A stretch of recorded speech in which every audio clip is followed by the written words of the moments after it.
നമസ്കാരം. മലയാളി വാർത്തയിലേക്ക് സ്വാഗതം.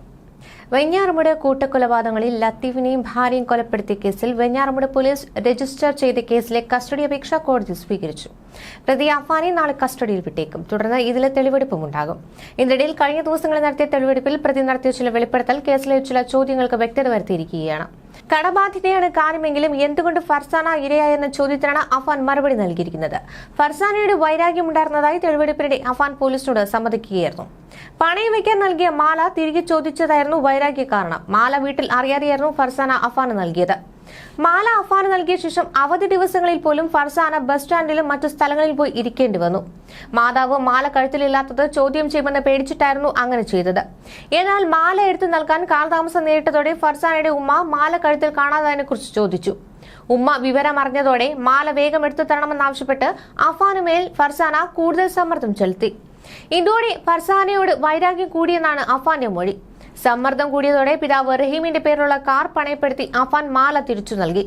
കൊലപാതക ദിവസം അഫാന്റെ ഉമ്മ ഷമിക്ക് അസുഖം കൂടുതലാണെന്നും ഫർസാനയെ കാണാൻ വരണമെന്നും പറഞ്ഞായിരുന്നു വീട്ടിലേക്ക് വിളിച്ചു വരുത്തിയത്. വീട്ടിൽ ഇരുവരും ബൈക്കിലെത്തി പൂട്ടിയ ഗേറ്റ് തുറക്കാൻ നേരം അഫാന്റെ കയ്യിൽ നിന്നും താക്കോൽ നഷ്ടപ്പെട്ടിരുന്നു. തുടർന്ന് വീടിന്റെ മുന്നിൽ തെക്കേ ഭാഗത്തുള്ള മതിൽ ഉയരം കുറഞ്ഞ ഭാഗത്തുകൂടി ചാടിക്കടന്ന് ഇരുവരും വീട്ടിൽ പ്രവേശിക്കുകയായിരുന്നു.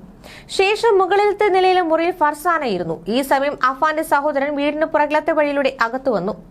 സഹോദരനെ കുഴിമന്തി വാങ്ങാൻ അഫാൻ പറഞ്ഞു വിടുകയും ചെയ്തു. പിന്നാലെ മുറിയിലിരുന്ന ഫർസാനയോട് 3 പേരെ കൊലപ്പെടുത്തിയ വിവരം അഫാൻ പറഞ്ഞു. ഇത് കേട്ട് കസേരയിലിരുന്ന് കരഞ്ഞ ഫർസാനെ അഫാൻ തലക്കടിച്ചു കൊലപ്പെടുത്തുകയായിരുന്നു. തന്റെ പേരിൽ ഉണ്ടായിരുന്ന കാർ നഷ്ടമായതായി അഫാന്റെ പിതാവ് നേരത്തെ പോലീസിനോട് പറഞ്ഞിരുന്നു.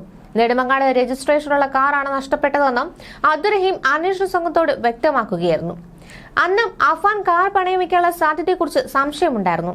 അഫാനും കുടുംബത്തിനും വലിയ കടബാധ്യതയുള്ളതായാണ് പോലീസ് സ്ഥിരീകരിച്ചിരിക്കുന്നത്. ഏകദേശം 70 ലക്ഷത്തോട് അടുത്തുള്ള കടബാധ്യതയാണ് കുടുംബത്തിന് ഉണ്ടായിരുന്നത്. മുൻപ് കുടുംബം നടത്തിയ ചില ബിസിനസ്സുകൾ ബാധ്യതയായി. ഇതാണ് കടബാധ്യതയ്ക്ക് കാരണമായത്. തെളിവെടുപ്പിനിടെ കടബാധ്യത സ്ഥിരീകരിക്കുന്ന രേഖകൾ പോലീസിന് ലഭിച്ചു. കൊലപാതക കാരണമായി കണ്ടെത്തിയത് സാമ്പത്തിക കാരണങ്ങളാണെന്നായിരുന്നു. എന്നാൽ കുടുംബത്തിന് ഇത്രയും കടം വരാൻ സാധ്യതയില്ല എന്നായിരുന്നു പ്രതിയുടെ പിതാവ് പറഞ്ഞിരുന്നത്. തുടർന്ന് ഇതിൽ പോലീസ് അന്വേഷണം നടത്തിവരികയായിരുന്നു. ഇതിനിടെയാണ് പ്രതിയുടെ കുടുംബത്തിന്റെ കടബാധ്യത സ്ഥിരീകരിക്കുന്ന രേഖകൾ പോലീസിന് ലഭിക്കുന്നത്. പലതരം ബിസിനസ്സുകൾ അഫാൻ നടത്തിയിരുന്നു. മുട്ടക്കച്ചവടം, കോഴി വളർത്തൽ തുടങ്ങിയ വാഹന കച്ചവടങ്ങളിലേക്കും അഫാൻ ശ്രമിച്ചു. ഇതടക്കമുള്ള കാര്യങ്ങൾ പോലീസ് അന്വേഷിച്ചു വരികയായിരുന്നു. പെരുമലയിലെ വീട്ടിൽ നടന്ന തെളിവെടുപ്പിനിടെയാണ് കടബാധ്യത സംബന്ധിക്കുന്ന രേഖകൾ പോലീസിന് ലഭിച്ചത്. കടബാധ്യത ഇതിലും കൂടുതലുണ്ടോ എന്ന കാര്യത്തിലാണ് അന്വേഷണം ഇപ്പോൾ നടക്കുക. 2ാം ദിവസത്തെ തെളിവെടുപ്പിലും അഫാന്റെ മുഖത്ത് ഭാവവ്യത്യാസങ്ങളൊന്നും തന്നെ ഉണ്ടായിരുന്നില്ല. പാങ്ങോട് സ്റ്റേഷനിൽ നിന്ന് അഫാനെ ആദ്യം എത്തിച്ചത് കൊലപാതകം നടത്താൻ ഉപയോഗിച്ച ചുറ്റിക വാങ്ങിയ വെഞ്ഞാറമൂട് നഗരത്തിലെ ഹാർഡ്വെയർ ഷോപ്പിലാണ്. കടയുടമ അഫാനെ തിരിച്ചറിഞ്ഞിട്ടുണ്ട്.